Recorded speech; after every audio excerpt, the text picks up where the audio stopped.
Welcome everybody, my name is Andrew Sumner. I'm from Titan Comics and Forbidden Planet.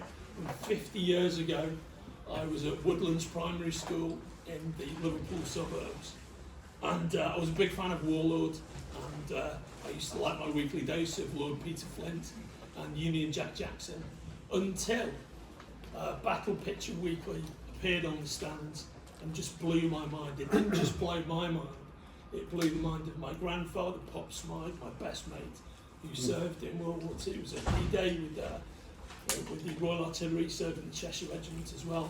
And when he read it, he was saying, well, he's a working class scouser who went into war, right? And he was like, this is more like this is what it was like. You know, the voice of battle spoke to him. So 50 years of battle, let's have a welcome to Steve MacManus, the action man himself. Hello.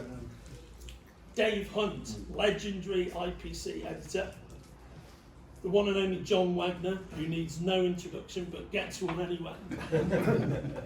Who was he? Yeah, who he was. One of my all-time favourite British artists, the wonderful Mike Dorey. Thank you. The sharpest dressed and most prolific writer in British comics, Gerry Finley-Day. My old pal, Alan Hebden. Give him a round of applause.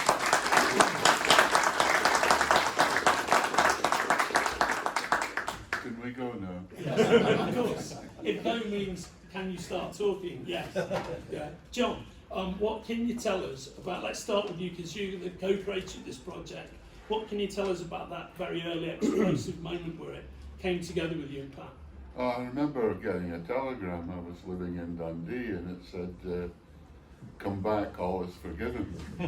And apparently, I mean, I don't think IPC management liked me very much, but they liked Pat, and Pat had been asked to create this new comic because of Warlord, the DC Thompson, the comic that had come out that was selling really well, and IPC wanted a piece of that action, and Pat wanted me to work with him, so he sent a telegram where I was sort of vegetating away in Dundee. Come back, and I came back down, and they gave us something like 6 weeks to create Battle Picture Weekly. We wanted to call it Battle, but they decided on Battle Picture Weekly, I think because there was another publication. Yeah, and it took us about 8 weeks to come up with it, along with people like Gerry that contributed a lot to it. And but the idea was, IPC had done a lot of very fantastic kind of war stories, unbelievable kind of stuff like Captain Hurricane, who could tie tank barrels in knots and things like that. And we wanted a lot of realism in the comic. We wanted to show that war was a nasty thing, you know, dangerous, exciting and interesting, but people died in war. And we wanted to inject realism into the stories. Also because Warlord kind of did that. We wanted ours to be a bit more hard-hitting. So it took us about 8 weeks to put together the comic. And then they found that Pat and I dithered too much over every story. We wanted to rewrite things all the time, and you know, nothing was quite right for us. So they brought in Dave and Steve to keep us under control. And you know, after a few weeks, I saw that I was unnecessary, so I quit. And went back to romance comics, my first love.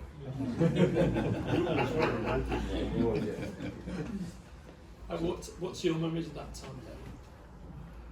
Well, I was called in really just to, if you like, bring the thing together. It was my editorial. I'd worked on a publication called Scorcher, which was football related, obviously.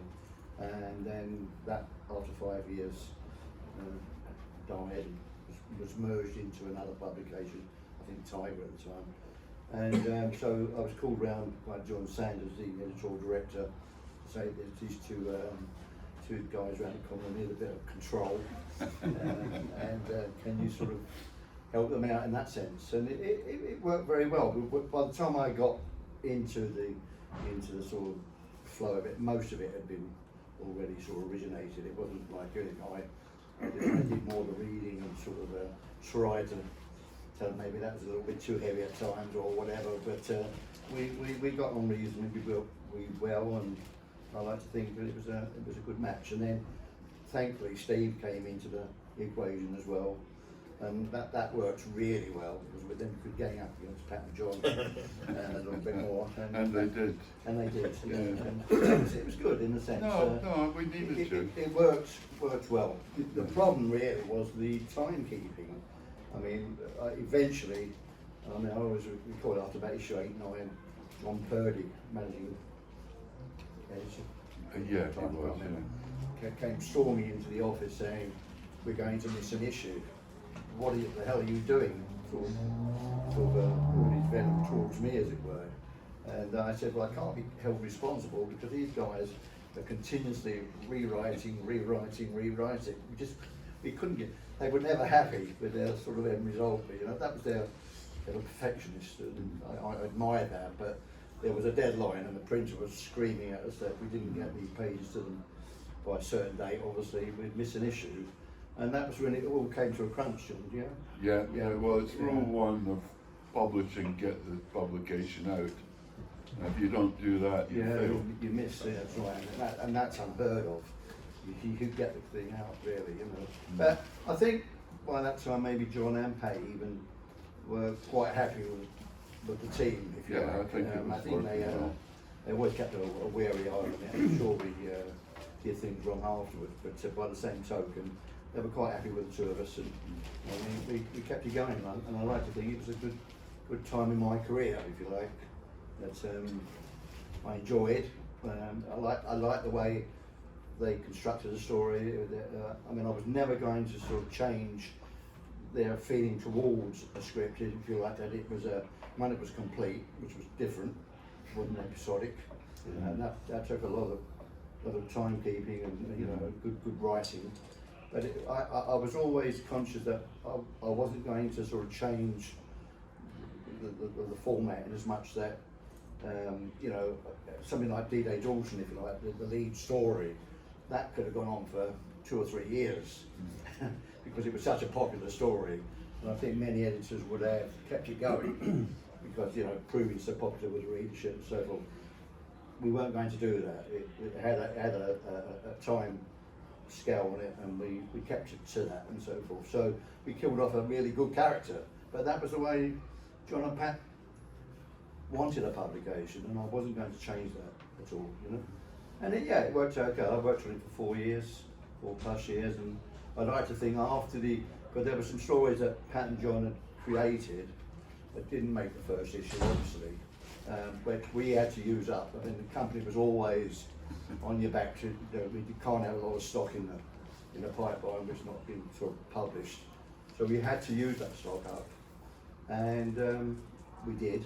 But then slowly we evolved, thanks to Alan, Gerry and Pat and John. I was desperate to keep them on my side as well.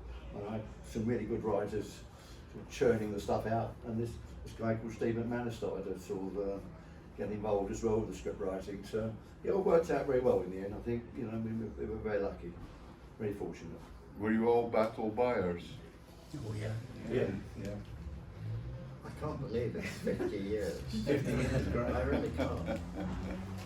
And didn't Gerry write D-Day Dawson? He certainly killed him off. Killed more. You did the last episode, Gerry? I think It was really Pat and I were having these lunches a lot, John. We hated them, Yeah. didn't we? These lunches we went to for long sessions. I don't know why we went there, they were just not enjoyable at all. You just sat there and had wine and cigars and All on expenses. it was just terrible. But we knocked out D-Day Dawson. I can remember it was a thing called Harry O, which was quite a good idea, which wasn't big in this TV. Cop gets shot and he realises, keeps it from everybody else, that he's been hit in the heart and he's got time factor. Pat said that. I remember you saying something else, and then we came away and it was D-Day at the time, 74. the D-Day anniversary, and then I just thought, right, there we go from there. It's easy enough to do. So that was really keeping the thing going, that nobody knows that they need him. Again, some type thing we came from, which some of us miss, is from American comic. Sergeant Rock was the big thing that a lot of people never saw about, which was the mainstay that I came up with through the 50s. And as I say, up until Battle, that hadn't been picked up, as it were. As you say, Battle of Britain, Captain Hurricane, all these things, and nothing like Sergeant Rock. Yeah. So this is what we had. Battle of Britain. That's Talking about really interesting to me, because I've never heard that expressed before. But of course, Rock was much more realistic than any other American war comic book. Yeah. So Bob Cannigan on scripts there. Yeah, really wonderful art from Joe Kubert, Rusty. Joe Kubert, again, was everybody's, and what was the other guy? Mort Drucker was the big, Yeah. not any artist, so Mort Drucker. He did Mad Magazine as well. Yeah, He did all, when they did the Mickey takes of big films, yes. he would do fantastic likenesses of all the actors. So it was Mort Drucker, Joe Kubert, as you say, was the original. Again, I wish he was here, Mike. Dave Gibbons was very aware of Joe Kubert with Road Trooper. Yeah. Sorry, John, you were about to say something. Oh, I'm just talking about expenses, lunches.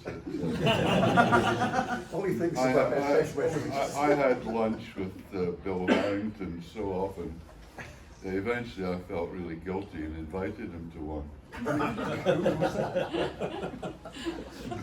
Bill Harrington, it's just a name I used to use.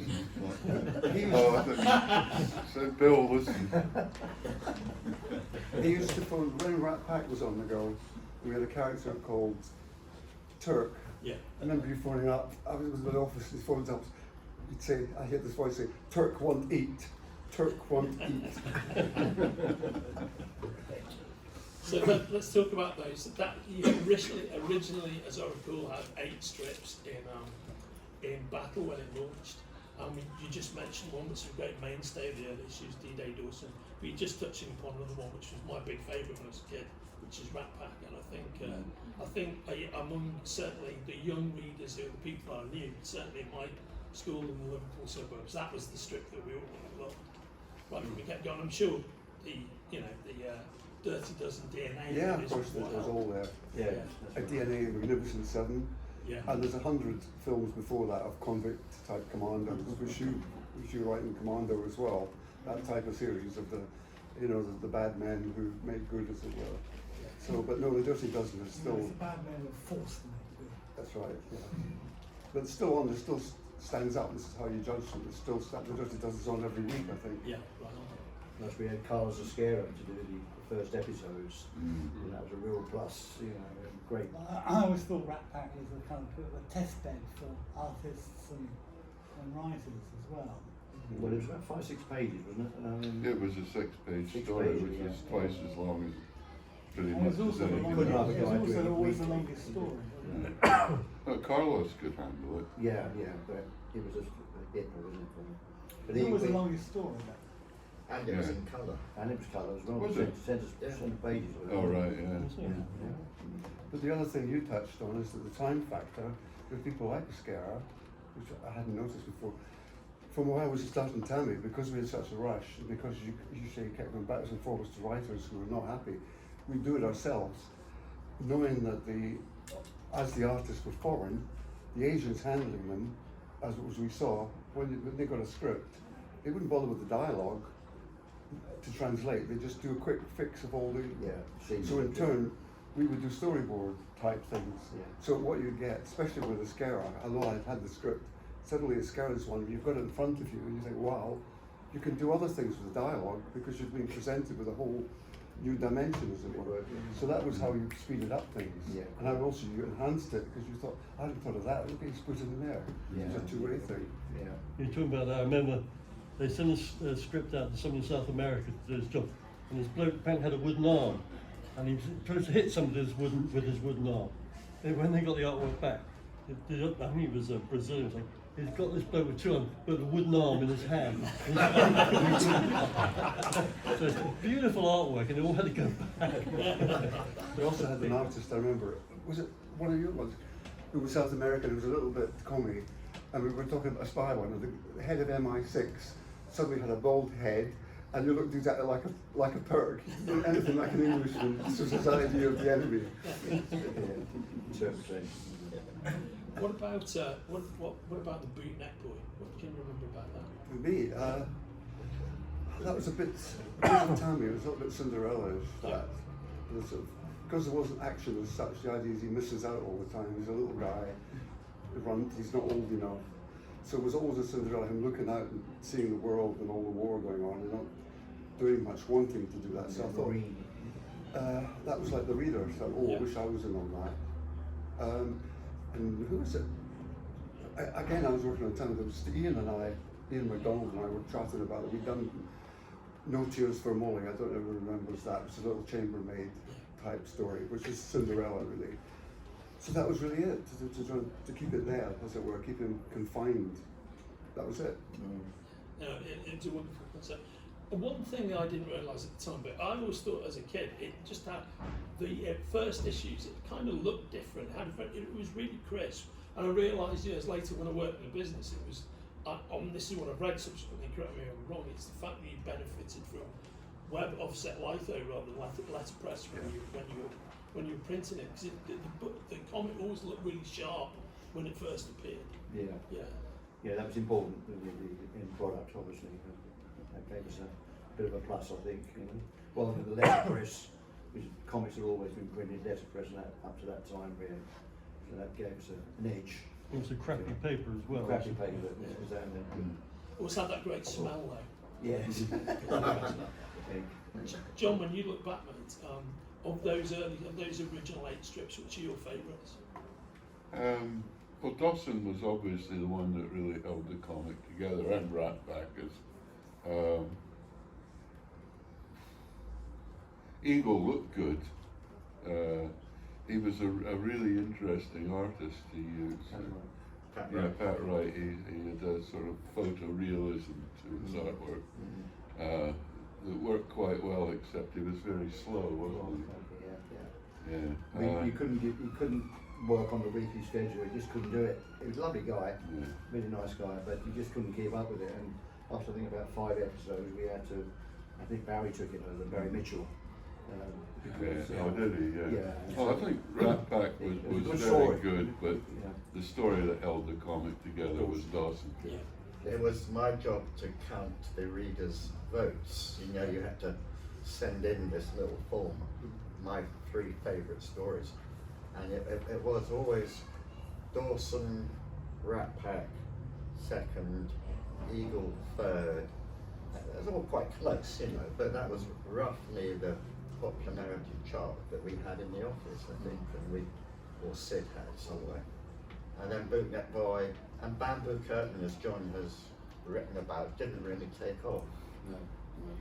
It just didn't have that kind of power to No, we didn't put enough thought into the hero and well, the villain has quite a lot of thought put into him, but the hero wasn't proactive enough. And you don't want a hero that has things done to him. You want a hero to be a doer. And so if we had to do again, we put a lot more thought into Paul. That's a fantastic ringtone, by the way. But background singer Royale. That's the one. Very good. Yeah, if we had it to do again, we'd put a lot more thought into the way the stories were structured. In fact, it may be that I do a Darkie's mob for the battle action story, and I was thinking of combining that with a revamped Bamboo Curtain and trying to make something more of that, because I loved Sado, the camp commandant. He was good, just that the hero wasn't good enough. John, is that an idea for Rebellion's battle action? Yeah. That would be fantastic. I'd read that. I want to read that. I want to see that. Yeah. Sage is a good name, isn't it? It is, yeah. You touched upon Day of the Eagle. Mike Nelson, right? That was the character in that. How did that come about? It was just basically Day of the Jackal, Yeah. Exactly. transposed into the Second World War with a good artist. And Wasn't it John Sanders said to you, why don't you have a story about a guy trying to kill Hitler? nah. Yeah. Well, John might say that. Yeah, John. It's not true. We pretty much, we just sat in this office and came up with it all and brought Gerry in with his, he had ideas too, but I don't remember getting much from John Sanders except harassment. Something you've all touched upon, yeah, is that you mentioned a couple of other strips. What it would seem to me as a fan, as a reader, that one of the great things about Battle is it didn't just explode and then it was those same strips carried on and got diluted.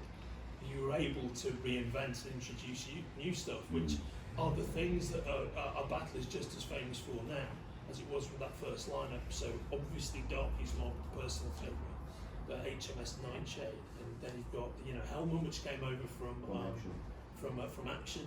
Major Eazy and Charlie's War. And Charlie's War, Johnny Yeah. Johnny Red. I mean, and of course Johnny Red, one of my all-time favourite comic strips, full stop. I mean, it's an incredibly rich output you had as part of that anthology, which I'm sure begins with the time you took on it in the first place and how good it was to begin with. But how did you collectively keep that standard up? Because it's such an amazing collection of strips. Well, just good writers, I think. I mean, I was lucky to have Alan just suddenly appeared on the scene one day. I didn't know of Alan really too much. He worked in the libraries, as far as I knew, the comic book libraries. And all of a sudden, this guy turns up, and we gelled again, I think, and just give him an idea, and he'd take it away, and I've got Major Eazy suddenly. I mean, it really was as simple as that. We wanted someone unkempt, a bit, out of the ordinary, with a Major Eazy, a bit of rebel, and we had a great character suddenly.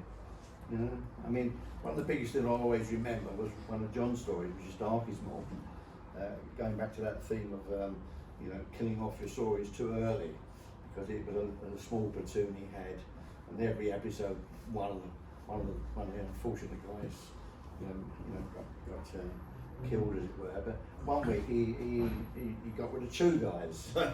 And that really upset me, really, because hold on, I've lost another episode. It was so popular with the readership, and there's John killing him off all over the bloody place. And I really was upset with that. And I think I voiced it at the time, and John couldn't care less, but that would come off too quick. It went on for, I think, 26 weeks. 26 weeks, could have gone longer. Could have. Could have been 27. Also, don't forget, we shouldn't forget that we all were in girl stuff before that. Yeah. John, Pat and I all worked in Tammy. You edited Sandy, didn't you? Yeah. Romeo. Emoji. I keep calling you Romeo, sorry. And Pat was with me, and he was doing, I can't remember all the stuff. And of course, that's how we first met, was through freelancing for us, and then finally coming down. So the girl stuff was very important because of the plotting, which I hadn't noticed how good some of the plotting, I was talking about DC Thompson plotting, Bunty, German School Friend, not German School Friend, what's the other one? Judy, People's Friend. Mandy. All these things came from Thompson. Debbie, Diana. Donna, And Romeo, of course. It was all, so this was all in when the battle thing came around. There was also the underplotting there with first a lot of story. heart to it, a lot of emotion. I guess the mini tales of adversity, aren't they? The girl stories. Yeah. That can you talk a bit about? We touched upon Hellman, which Me? yeah, and Mike you created for Action. Yeah. So After Yeah. you, Gerry. No, after you. Abenzi. That was Pat again. He was said, his cinematic thing is Robert Shaw, Battle of the Bulge. Let's do this. For the first time, we'd had a German hero, as it were, and it was obviously already made there because of the film, because of the character was so good. And as I say, luckily, you've not got copyright problems with actors and things, because you look just like Robin Shaw. That's what I based him on, yeah. And it came from that. So you've got the whole war to play with, as long as you seem to be a decent enough guy. Thing is, he couldn't kill any English people, could he, to start with? Yeah. He had to do everything but kill anyone on the British side. But once he got to the Russian Once you got front, the Russian front, he could kill everyone. of course, look at him now. At the time, I think it was a bit less beastly to the Russians. I also you had real trouble showing fighting people not actually really hurting them. Yeah. See, what I'm saying to him is, if he wants to go to the Kiev Comic Fest next time, There we go down well, you come along as well. I don't think I've got a proper passport for that. But they're all forged, you see. So John, you mentioned Darkie's Mom, you know, another great favourite for many people, including me. And I don't want to spoil it just in case anybody hasn't read the whole thing, but it just got the most audacious finale. You know, it did, I take it you had that right there from the get-go. Was that No, was your no. plan? It just came to me at the. After another good lunch. No, I don't remember ever thinking about the end of the story, but I suppose the beginning of the story, it was the natural end to it. The whole thing just came to me. It's not. You must have thought that his father was going to be Japanese. Was his No, mother Japanese? no, I can't remember now. right up towards the end, I had no idea who he was or why he was doing it all. Oh, Just, good. it's like most of the things I write, I've got no idea. Up until about 3 or 4 episodes from the end, where I have to start thinking about what I'm going to do with this and what the whole logic behind the thing is. It's like when I was writing a history of violence, I assured the editor that I knew what I was doing, big mistake. And I wrote the first 2 parts of it, and it took me a year to write the 3rd part because I just did not know how to end the thing. And finally, actually, the idea that did it was given to me by the assistant editor on the thing, which was about the Irish gang keeping someone and torturing them for years as a lesson to other gangs, which they never used in the film. But anyway, I'd never really thought about the ending. It was just get the story started and run it, and with this maniac commander and a bunch of captive soldiers, and see what happened. I find it seems to me the best way to write stories, because if you don't know what's going to happen, neither do the readers, so it's not predictable. Yeah, but you had a reason why he hated the Japanese. It was because they murdered his father and mother, and that was, so you must have some idea about that. But his reason for hating the Japs. Yeah, in the penultimate episode, perhaps. Oh, really? Yeah, Quite late on. never know. And it's revealed at near the end. Yeah, it's that when it was revealed is when I thought about it.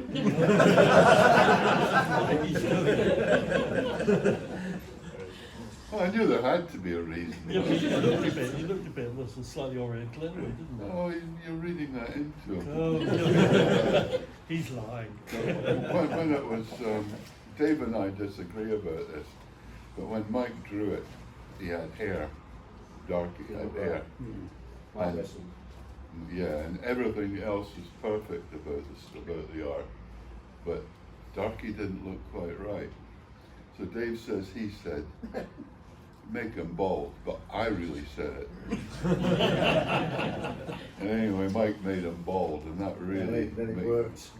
And maybe that's why he had that Japanese, because they look very British with the hair. Yeah, it probably was on, yeah. Well, the blonde hair, yeah. And it maybe worked for Mike Weston as well, because he did some marvellous artwork. Yeah, that's fantastic. He was great. He was that's one of the things about Battle. They used some great British artists on it. Very true, very true. Yeah. Oh, sorry, I forgot you were here. So, what about,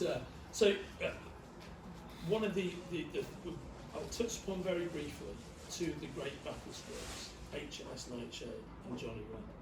And it would seem to me, again as a reader, as I was back then, which it's that it was often difficult to come up with a very popular strip about aviation and a very popular strip about the Navy.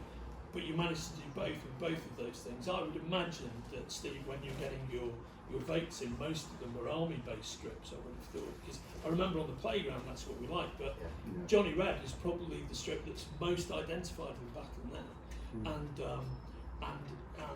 that and HMS Nightshade were really beautiful examples of working in those. How did they come together? I know Johnny was slightly later.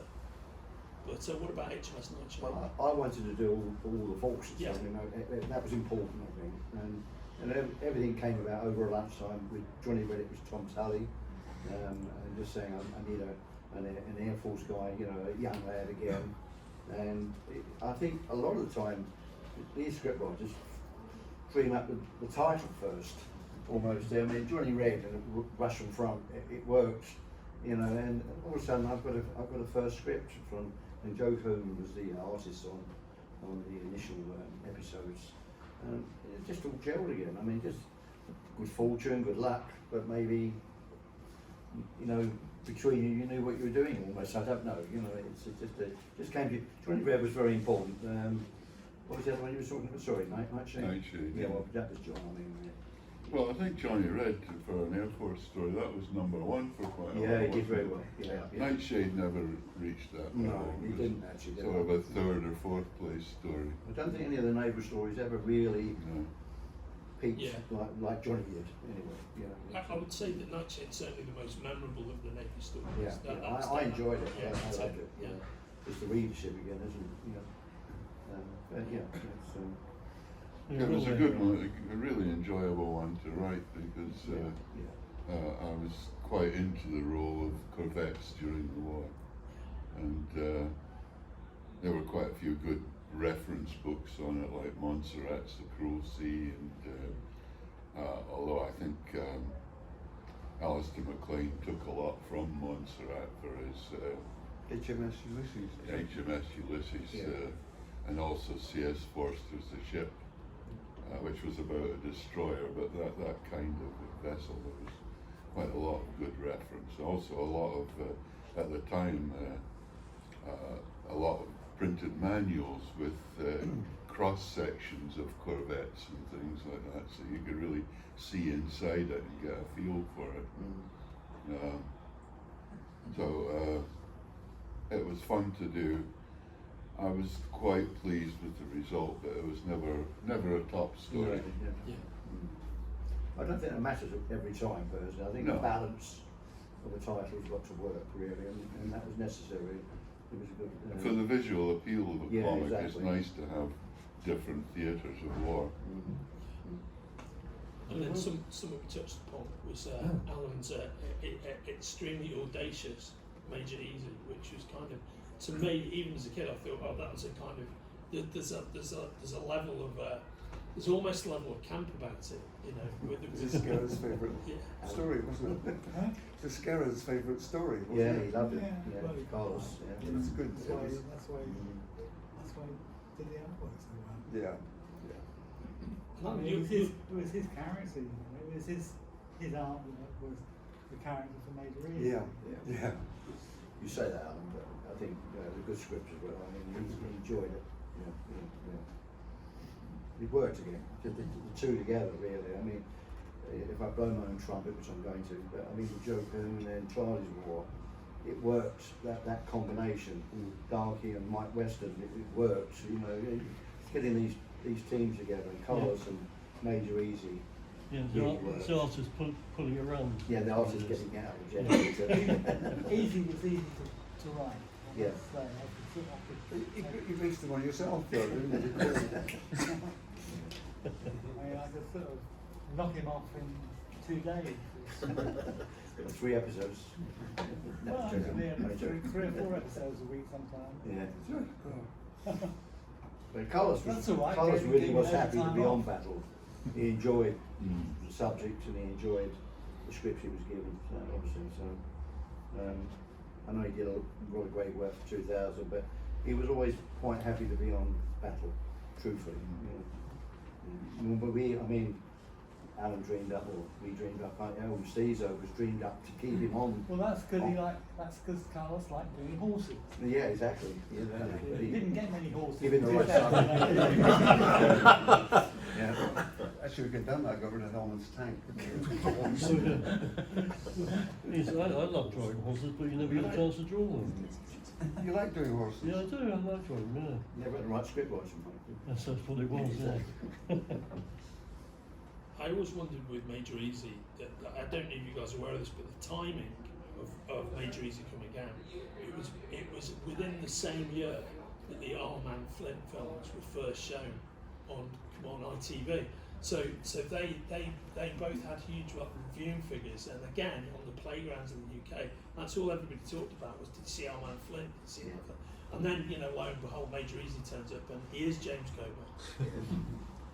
Although, are we thinking about Clint Eastwood as well? Because it's weird that he was going to be the first guy to be in the Dollar films. He was first choice. Didn't. He wouldn't have been nearly as good as Clint Eastwood. So true, yeah, so true.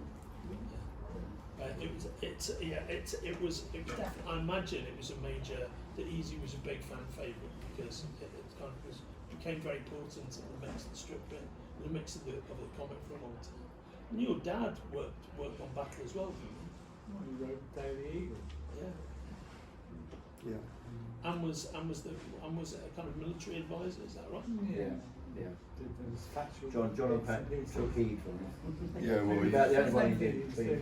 you had to have people who knew what they Yeah, were talking exactly. about. Exactly. Yes. He served, had been in World War II, Yeah. and John and Pat took great store by him, really. You know. It was Eric was your dad's name, was that right? Yeah. Yeah. Was he on staff at IPC? No. Just an Freelance, advisor. yeah. He was Advisor. a very good advisor though. He knew his stuff. He did, Exactly. exactly. You can only be on staff. He was the executive officer of the National Army Museum. Sandhurst. Ah, right, okay. Well, both Mike Maestro Yeah. and Sort of freelancing. Eric Bradbury served in the forces, didn't Yeah, they? I So mean- that was important too. There's no story. I mean, Eric was a tail gunner on the British bombers, you know, I mean, incredible. It's the worst position you could ever be in. Couldn't imagine anything worse, could you really? I mean, it's, and such a pleasant, unassuming man as well, you know, just never a problem with his artwork on time. It's funny how really great. Yeah, it's Second kind World of War hard was to still imagine young. That's probably Eric why they put it in. Clapton. That's probably why they made him a tail gunner. And nobody else would do it. You know, this is how, even when who do you think you are? It usually comes to the war. What did you do in the war? It's just Will Young the other night there. It suddenly became a war story. Nearly everybody, either you did something or you didn't, or they skate it over and try and get into other sort of politics. And it's like, that is the yardstick, that's how you've judged that person. And today it's like, who do we judge as our rulers, you know? Who have we got to go back to after Churchill? But there's not much, who was there? Or who was there in America? Eisenhower, I suppose, and Roosevelt? Who else? Not Kennedy. So it's like, how do you get respect for a person like that? Well, Kennedy Was a war hero. He was Yeah, but he was flawed. Yeah. He found out that was fraudulently. The Australians did all the heroics, Well, anyway. Is that There you right? go. Yeah. But certainly You're going to be a Eisenhower was the politician last. that early. Yeah, that's right. Yeah, right. Because there's that whole Cliff Robertson film that's based on Yeah, but- Kennedy's life. And then there was an expose that said, hang on, the Australian Coast Watcher did all the heroics. But of course they wanted a hero. That's what Liz Truss needed.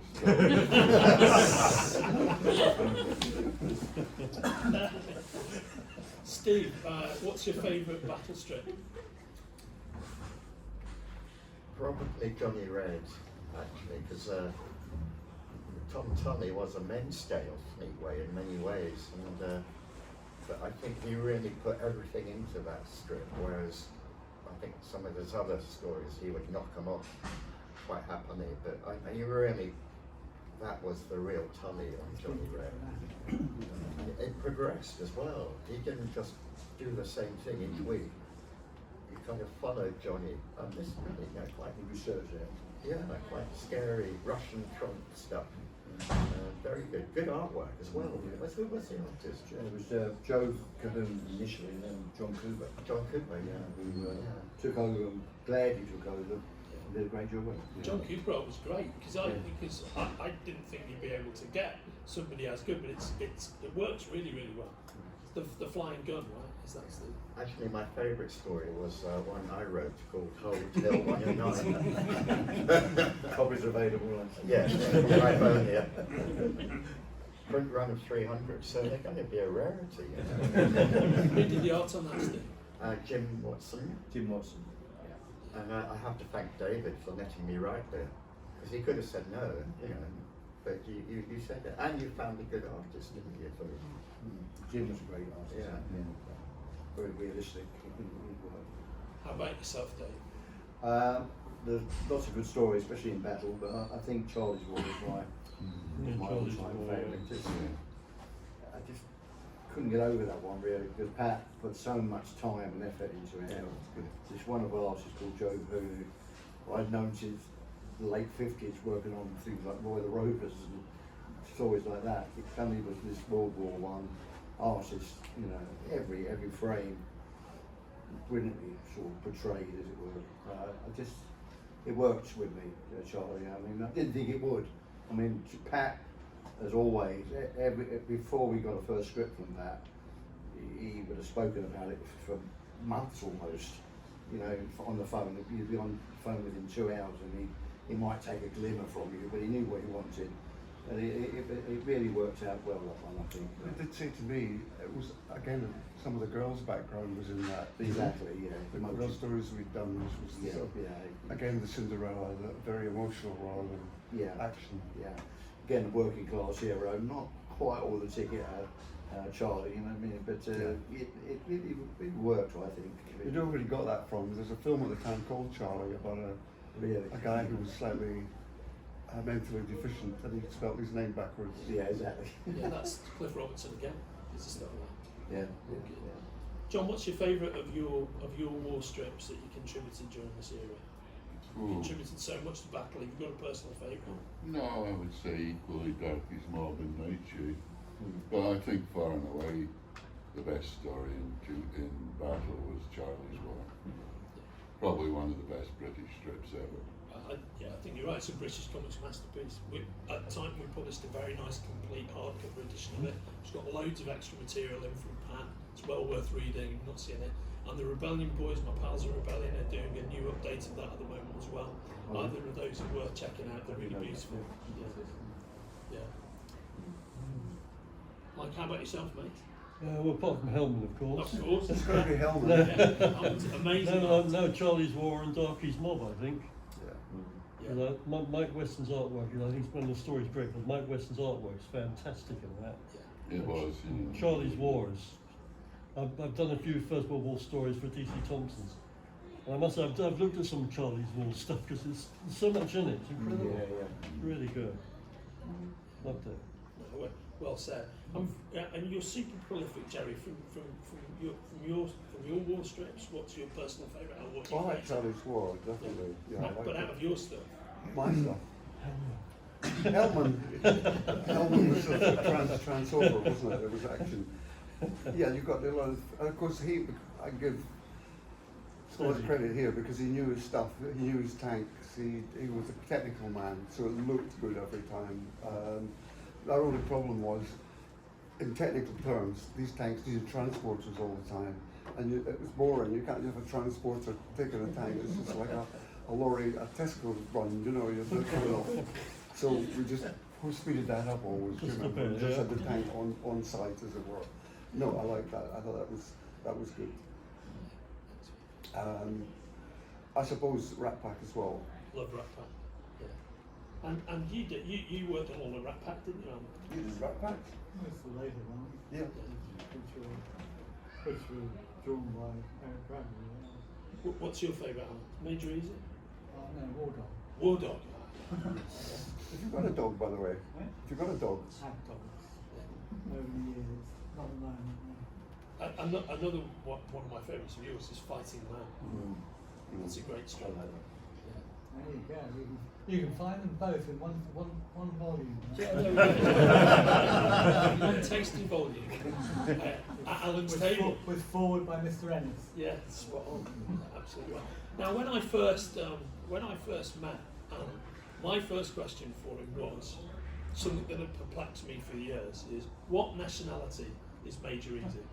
Yeah, because he looks like an American. He kind of sounds like an American, but he clearly isn't, and he looks like James Coburn. But you do have an answer. What is the answer? Oh, he's got an Irish mother and a Maltese father. There we go. Eazy is actually a Maltese surname. There we go. You heard from the man himself: Irish father, Maltese mother. Oh, the other way round. Other way around. Maltese father. Otherwise it'd be Major O'Shaughnessy. Wouldn't that be a great alternative? Major O'Shaughnessy. Chip off the tongue, isn't it? We've got a few minutes left.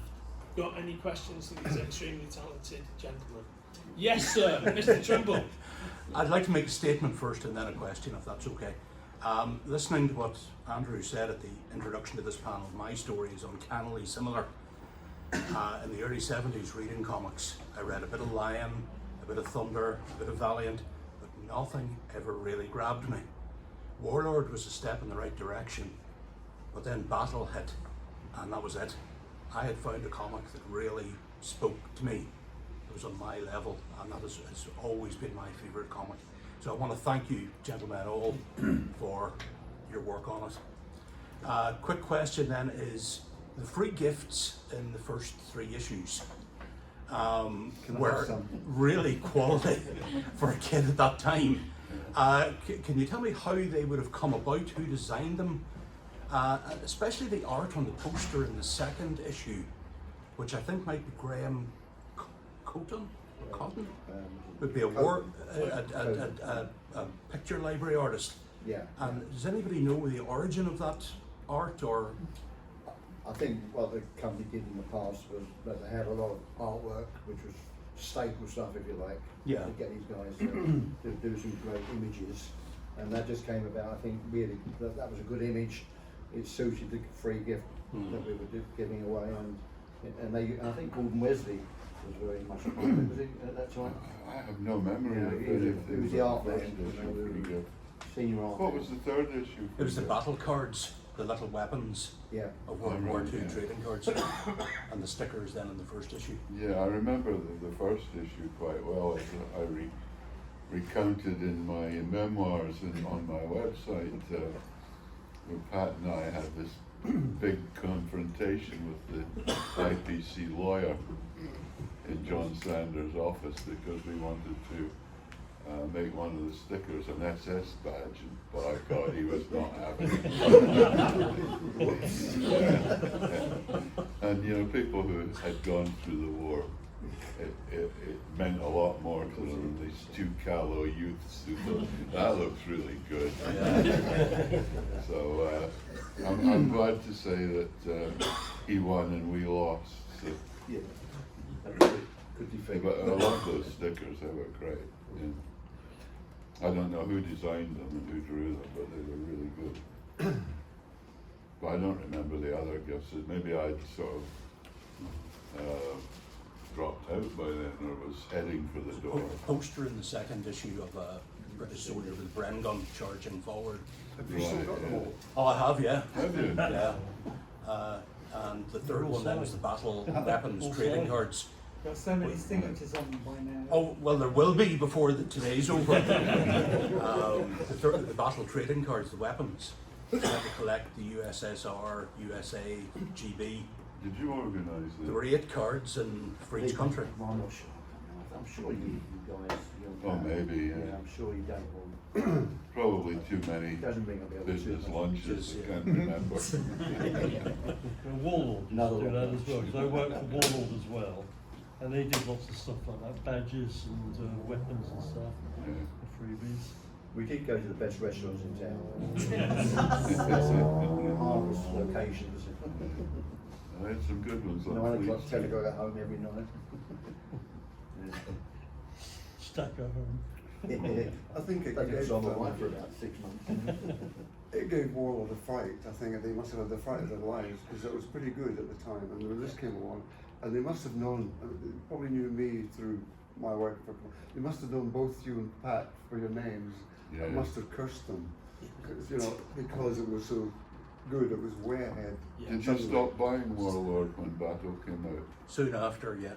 Yeah. Right, that's Yeah. interesting. I carried on I working kept for on the buying. Did you? Yeah. Yeah. You were loyal. Did you?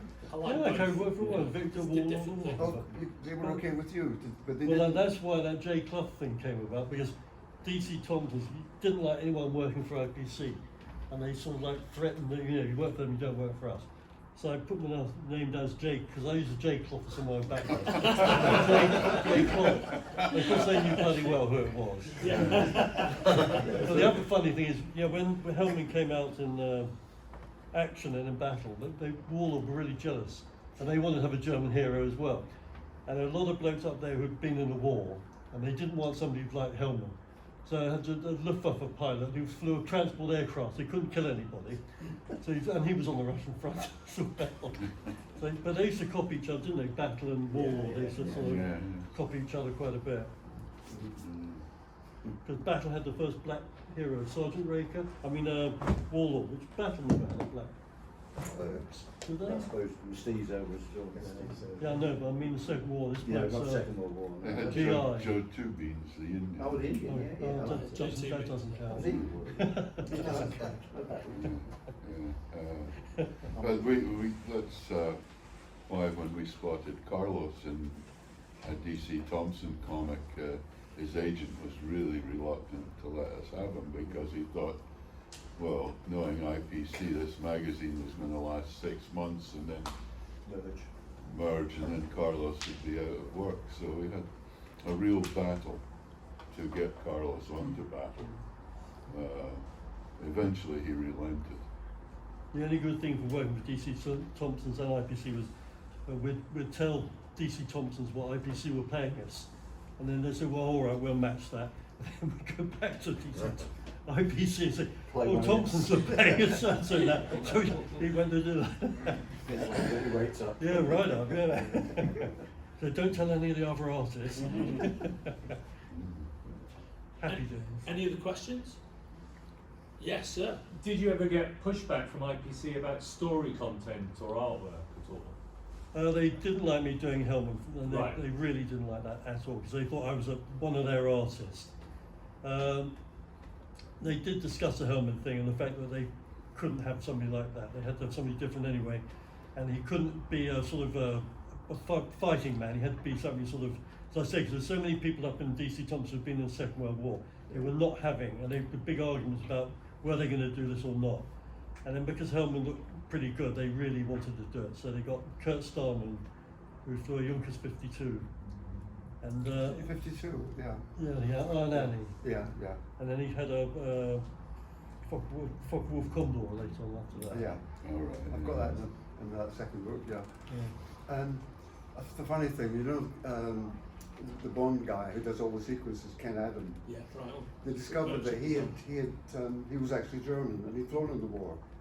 So when they came to Germany, all the Bond films, they thought, this is amazing, a Luftwaffe ace. They didn't tell him he was actually Jewish, he fought in the RAF. Although he was a German. We had quite a sort of a bold IPC, which of little stuff, if you like, old school. But I'll give John Sanders his due. He fought our cause quite well. If we had anything contentious or anything like that, he'd fight for our title as well. Give him, and that was very important at times because we did get some flack from time to time, Yeah, that's the way it went. The other funny thing is a story, I don't know if you want to, in one of the books, I know you've all heard of Dawson's Godzilla, right? He was a big SS commando, he rescued Mussolini, he put phony troops into the Battle of the Bulge. Yes, rescued Mussolini. He got hold of Hungarian regent son and kept him in the war, Hungary. Anyway, it was let them get their hands on the Jews in Hungary and Italy during the war. And what did he do after the war? Became an special agent for, who do you think? Mossad, Israeli intelligence. It's true. Yeah.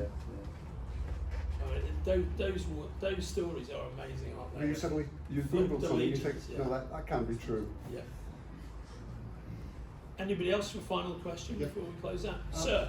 Just whenever battle and action merged, it was always, you always get a sense back in the day, well, that would be battle action, and then action, the main action would get smaller and smaller and smaller until it became battle. Yeah. But battle action, it said battle action for a really, really, really long time. I think until it was rebooted. But was that a conscious decision to call it battle action, or was it always just battle? Well, when we merged with Action, we took stories really which were not war stories. One Eye Jack was Valiant, I know, but there was Treasure, Action, and a couple of others that weren't war stories. Spinball Warriors, I think. Yeah. Came out of Yeah. Action. Spinball, yeah. Yeah.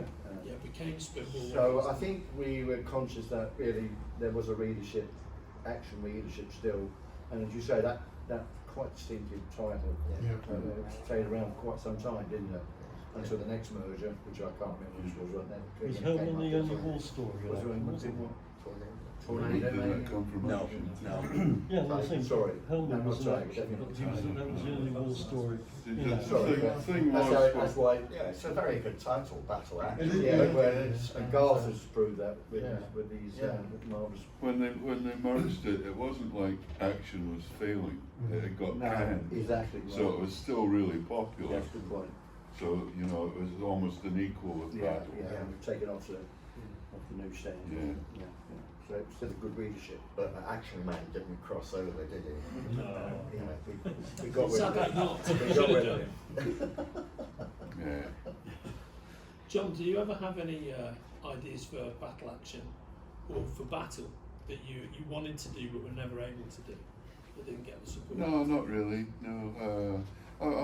If the Darkie's mob story does come up soon, I'll be looking forward to doing that.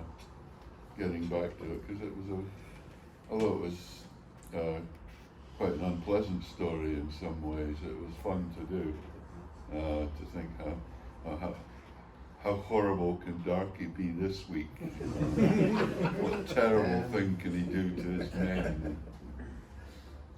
So I look forward to doing a new Darkie's mob stories, especially if I can combine it with the bamboo curtain. Sounds good. That would be amazing. We've got the battle action panel this afternoon. So, Cameron, didn't mean to talk over you, mate. What? I was just saying we've got the battle action panel this afternoon, so make sure we talk about that Oh, now. right. I didn't know. Yeah. In fact, get a suit by then. We'll wear your tie.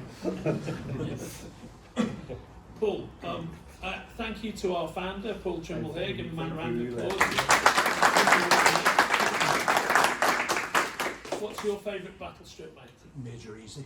There we go. Although there are so many. I mean, every one that the guys mentioned. You told me it And was plus Hellman. more, but Major Eazy is really my favourite. Sorry, the check didn't clear. Oh dear. So thanks for joining these extremely talented gentlemen for a discussion of the 50 years of battle. You have been watching Steve MacManus, Dave Hunt, John Wagner, Mike Dorey, Gerry Finley-Day and Alan Hebden. Give them a round of applause.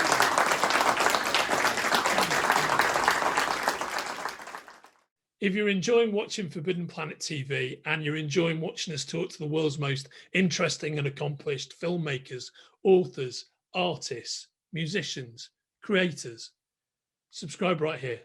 See you soon.